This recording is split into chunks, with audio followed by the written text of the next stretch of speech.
Ariela Mazboundji, bonjour. Vous êtes architecte et urbaniste. Vous avez été fonctionnaire de l'État et surtout Grand Prix de l'urbanisme en 2016. Alors, que pensez-vous de la gratuité des transports? Est-ce que c'est une vraie rupture? De toute façon, il faut saluer la décision qui est intéressante et qui peut avoir des effets très bénéfiques sur la mobilité, sur la liberté de se déplacer. Est-ce que la gratuité s'impose? Il y a débat. Parce que ce qui est beaucoup plus important que la gratuité, c'est vraiment d'assurer le transport entre son domicile et le lieu où on veut aller, c'est-à-dire soit le travail, les courses, l'université. Donc c'est la chaîne qui est importante. Et je ne connais pas très bien le Luxembourg, mais ça me paraît difficile pour les gens éloignés de la zone dense de pouvoir se passer complètement de la voiture. Mais j'ai cru comprendre que le Luxembourg développait aussi des parkings relais, ce qui peut assurer le lien entre la voiture et le transport en commun. Encore faut-il pouvoir aller là où on veut aller. Alors, ils annoncent le développement des transports en commun qui va leur coûter assez cher. J'imagine qu'ils anticipent la baisse de l'usage de la voiture, donc la baisse de la pollution. C'est sans doute vraisemblable, mais ça n'est pas toujours le cas. Par exemple, à Strasbourg, où les transports en commun dans la ville-centre sont d'une efficacité redoutable, pas très coûteux, ça n'a pas baissé l'usage de la voiture en périphérie, ça l'a augmenté. Parce que vous voulez dire que le maillage n'est pas complet. La gratuité juste sur une portion ne permet pas d'assurer une mobilité d'un bout à l'autre, de la maison jusqu'au travail. Certes, mais pas seulement cela. C'est-à-dire que le transport en commun ne vous amène pas chez vous, notamment dans un territoire où l'habitat est dispersé, ce qui est le cas en France. Nous avons un étalement urbain beaucoup plus important que la plupart de nos voisins. Donc les gens qui sont en pleine campagne ou en deuxième couronne de Paris, même si vous leur assurez la gratuité, n'auront pas un transport en commun qui arrive jusqu'à chez eux. Donc il faut trouver des bricolages, l'usage du covoiturage ou bien de la voiture électrique, peut-être automatique bientôt, qui pourra vous amener au lieu du transport. Donc en fait, il faut penser la chaîne du déplacement. Et ça n'est pas simple, notamment pour les populations modestes qui payent le prix de l'étalement urbain et de l'éloignement des lieux. Vous voulez dire que les politiques qui sont engagées en matière d'urbanisme, par exemple, se concentrent trop sur l'hypercentre et pas assez sur les périphéries? Mais c'est très bien d'agir sur l'hypercentre. On ne mobilise jamais assez trop. Mais je pense que on a, surtout en France, un problème d'un territoire extrêmement vaste, très très étalé, où les centres commerciaux se sont étalés en périphérie, on a des lotissements.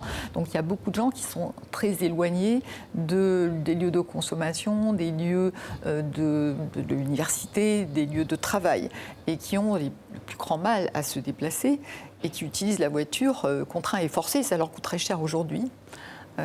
On a vu la crise des gilets jaunes, avec cette revendication très forte vis-à-vis de la voiture, parce qu'ils sont encore excessivement dépendants pour leur déplacement au quotidien. Oui, la voiture, c'est la liberté. Mais en même temps, c'est une contrainte, parce que c'est très coûteux, ça prend du temps.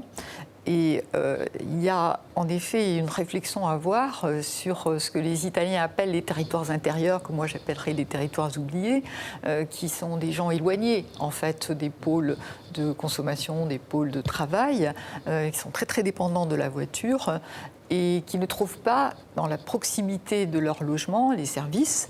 Ils sont très dépendants de la voiture, donc ça exigerait une évolution de la manière dont on pense l'urbanisme dans les différents pays. L'urbanisme, justement, est-ce qu'on a un peu trop oublié l'humain dans ces grands projets des années 60 jusqu'à il n'y a pas si longtemps? Quelle mutation pour l'urbanisme, justement, pour la ville du futur? Si ça ne passe pas par la mobilité gratuite, par quoi ça passerait, par exemple? Oui, la ville du futur est très souvent dans les médias représentée par ce qu'on appelle la Smart City, qui est quelque chose d'assez terrifiant. Si vous regardez les villes nouvelles, Smart City en Corée, vous n'avez vraiment pas envie d'y habiter. Mais la Smart City, au sens où moi je l'entends, c'est plutôt penser le territoire pour tout le monde. penser le territoire pour préserver la nature, pour préserver l'agriculture. Avec la crise que nous vivons, nous savons par exemple à quel point la proximité est importante. Comment peut-on vivre sur la proximité, consommer dans la proximité? Ça veut dire économiser le territoire, laisser l'agriculture se développer, penser aussi à la vie quotidienne des gens, reprendre peut-être les bureaux du temps comme faisaient les Italiens, parce que la gestion des temps est importante. À Rennes, ils ont fait une chose très très intéressante. Alors, les gens utilisent beaucoup les transports en commun, mais les transports en commun étaient surchargés, c'est ce qui était dit tout à l'heure dans le reportage. Et bien, il y a eu une négociation avec les universités qui ont décalé d'une demi-heure l'ouverture des cours, et ce qui a permis que les transports en commun ne soient pas surchargés. Donc ça veut dire tenir compte en fait du comportement des gens, tenir compte de leur mode de vie et intégrer ceci dans une pensée plus large de ce qu'est l'urbanisme. Et la ville n'intègre pas suffisamment toutes ces composantes. La ville, elle est faite pour qui, au fond, aujourd'hui, telle qu'on la connaît, telle qu'on la conçoit? Ça dépend de ce qu'on entend par ville. La notion de ville s'est élargie, puisque la plupart des territoires maintenant ont multiplié par 10 ou 20 peut-être leur emprise.